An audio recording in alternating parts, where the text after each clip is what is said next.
Hello Gemini! Welcome back po sa ating channel, ang puro-purong Wasol Pinoy Tarot 999. So this is your August 2026 monthly reading, kapalaran po ng mga Gemini. Nakapag-shuffle na rin po tayo at may mga cards na rin po tayo dito sa lamesa.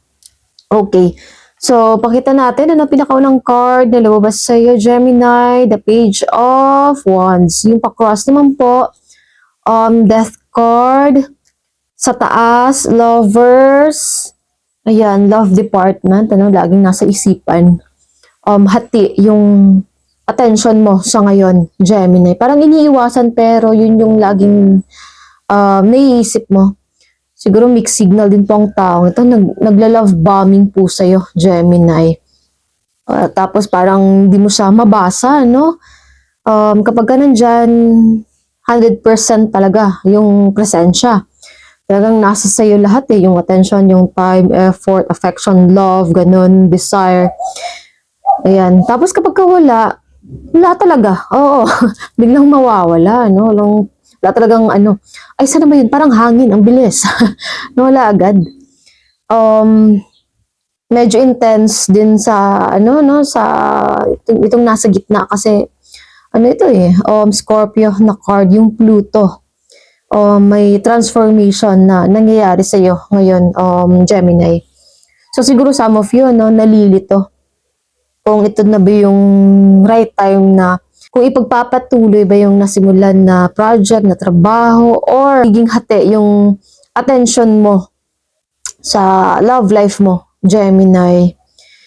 Okay, the devil could not reach you. He sent you, this person, distracted ka, Gemini, hindi ka makapag-focus. Kasi dahil sa tao ito, marami din iniisip. Bakit ba, may mga ganito, ganyan, tapos nahihirapan kang basahin, ano ba talagang gusto ng taong ito? Kung totoo ba, ganito, ganyan. Okay, dito sa baba, 4 of Wands, 6 of Wands, ang daming Wands, Ace of Wands, ito. Wow, ang ganda. So, bagong simula. Talagang nagsaspark no? And then, in the near future, 3 of Pentacles, 7 of Wands, another Wands, full card, and then 5 of Pentacles doon sa taas. I can see dito, Gemini, may plano. May planong pagpapakasal or pakasalan ka, ganun. Siguro may nabanggit lang din ng taong ito, napakakasalan ka sa future, napakakasalan ka kapag ka ganito, ganyan. Okay, nakikita na kasamang taong ito sa hinaharap, may mga plano na, nakalatag ng plano, ito yung mga gusto ko, ito yung bahay na gusto ko, doon tayo titira, tapos ilan yung baby, ilan yung magiging anak natin, ay grabing plano, parte talaga ng,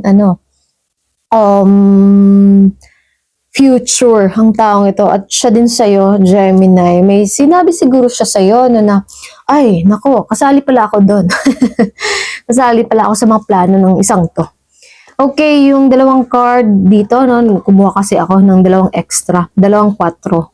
So, the protection, angel number, protection, being guided, protected, your angels, Gemini, your spirit guides, your gabay, are helping you, protecting you, and guiding you to navigate this new beginning, and then also, trusting your intuition, being intuitive na person, para nang sa gayon, alam mo kung kailan dapat na focus sa career, focus sa job, sa finances mo, saka na lamang po ang taong ito. Kasi feeling ko rin naman busy din ang taong ito. Actually, pareho kayong busy, Gemini.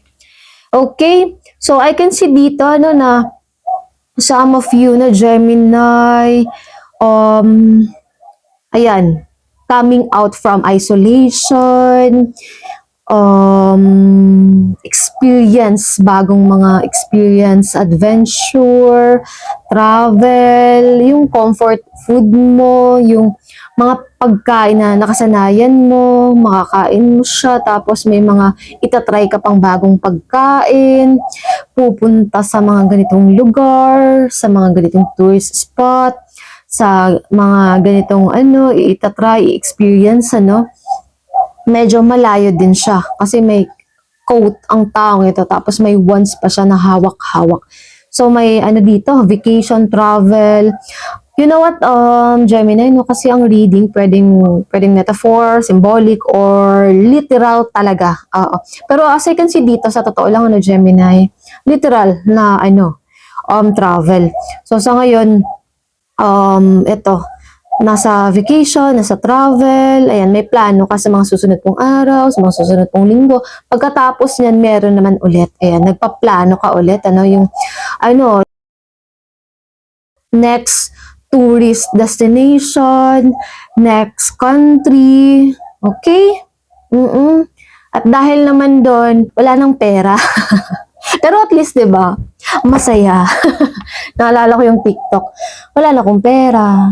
Ubos na yung pera ko. Pero at least masaya ako. At marami akong mga nakita, mga na-experience, at talagang masaya naman talaga ako. Okay.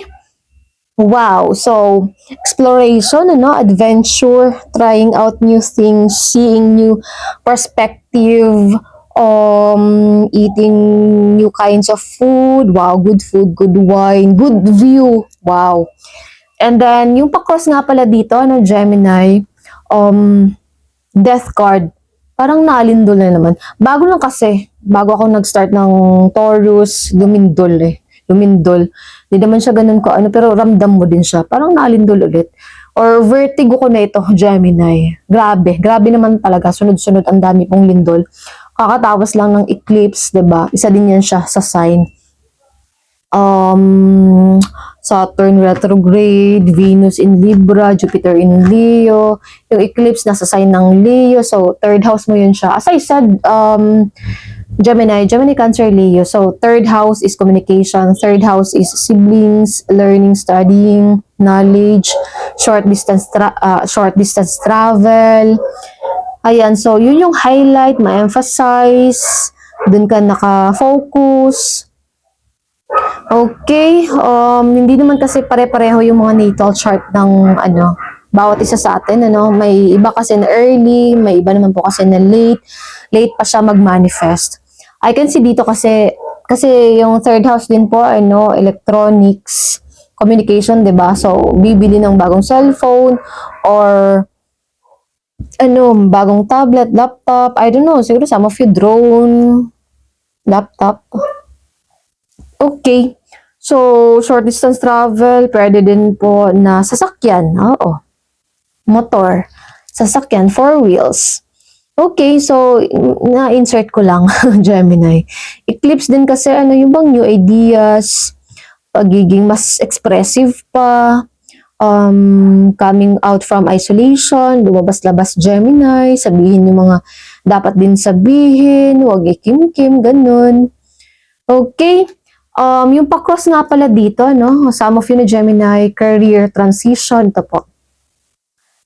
Page of Wands kasi, and then ito pong death card, nahahati, yung attention mo. Kasi pwede na pang surface level lang, dapat talagang, committed, focused, determined talaga, intense yung energy. Intense, Gemini. Inom lang po ako ng tubig. Wait lang. Pwedeng career transition, job changes, major shift in your professional identity, transformative rebirth, youthful enthusiasm, creative pursuits, rebirth of passion, Gemini. Okay, ito. Rebirth of passion, creative pursuits, new beginning, a lot of energy, upskill, very talented na tao. Napakahusay mo, Gemini. Napakagaling mo, Gemini. And ready ka sa mga pagbabago, ready ka sa pag-upgrade ng buhay mo. Ayan, so, protektahan ng sarili, Gemini, huwag pong kakalimutan na protektahan ng sarili. Kasi, I don't know, parang ang narinig ko kasi may taong bastos.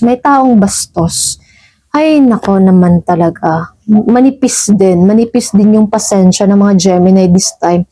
Mahaba naman yung pasensya, pero this time, maikli, tapos manipis din. Ay, nako naman, kailangan turuan ng leksyon ang mga taong ito. Sumasakit yung lalamunan ko. Tama na nga, ano?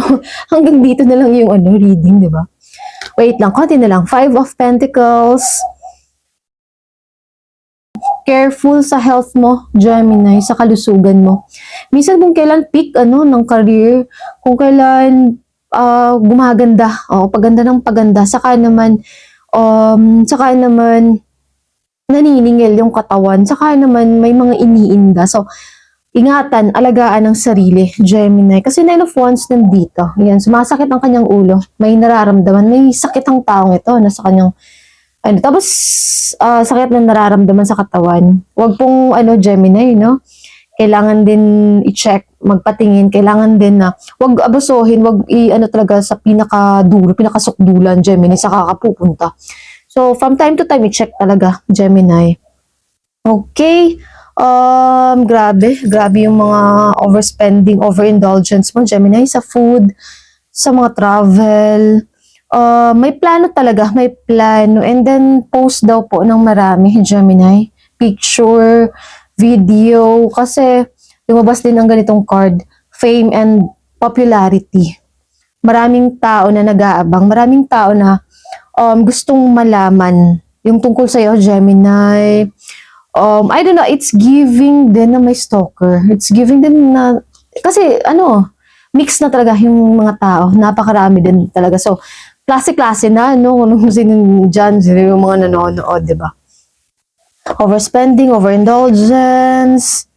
Okay. Sa likod naman. Okay, may mga party, concert, event, plano. Ito, travel. Ayan. Focus lang sa goal, Gemini. Mas simple, mas madaling matapos. Kapag ka nakafocus sa isang bagay, mas madaling matapos. Ayan. So, yun lamang po ating reading para po sa mga Gemini at salamat po. Bye!